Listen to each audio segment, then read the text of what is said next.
It's easier to know what you don't want from experience and observation than it is to know what you want from imagination and just thinking and having all of these grand ideas for your future. And don't get me wrong here, I'm not writing those things off. Those things are good. They are not bad. Do not label any of what I'm saying as good or bad. Test it through your direct experience. Many of you know that I'm very big on creating a vision for your future, but the best way to do that is by also creating an anti-vision, having a negative thing, something that you despise, something that will get you angry, because negative energy is very, very potent. It can be used and transmuted to actually achieve what you want in life. It's like when you're going to the gym, I'll be walking on the treadmill as a warm-up and I'll just think of what my life would be without the gym. Where could I end up if I don't put my all into that workout? Being pissed isn't bad. Negative emotions aren't bad. They exist. They are what they are, and they should be used, not suppressed, but used for good. So to create your anti-vision, sit down with a notebook, become a mad scientist, draw out everything. Sit with a notebook for 30 minutes and just draw out everything, your entire future, but start with the anti-vision. Write down every single thing that you do not want in this life. What do you not want to look like? What do you not want your future to be?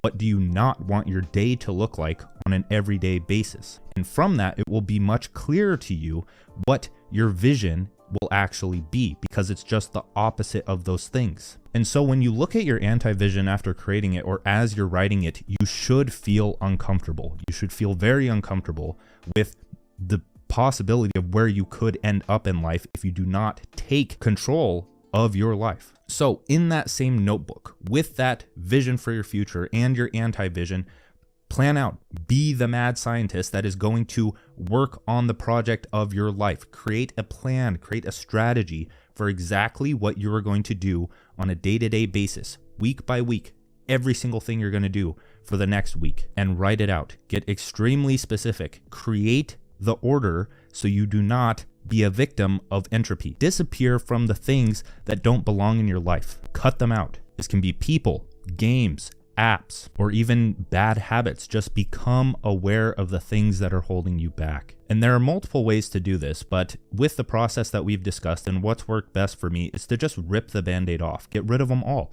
You don't need to explain yourself here to other people that are going to be messaging you, hey bro, where'd you go? Just disappear. Direct that mental energy that you now have into your vision for the future, because you have created a system that will prevent entropy in your life, the thing that will take you from anti-vision to vision, the system there. And to maintain a system to prevent entropy, you need energy. In this case, mental energy to actualize or manifest that vision, if you want to call it that. Last, make a habit of the boring fundamentals, but realize that the boring fundamentals are not boring, because most successful people, they take the same repetitive actions on a day-to-day basis. In like a game that mimics the real world, you are logging on and you are repeating the same thing over and over to slowly level up over time, right? You're killing monsters, you're going through dungeons, you're doing the same thing to stack experience. So you need to transfer that into the real world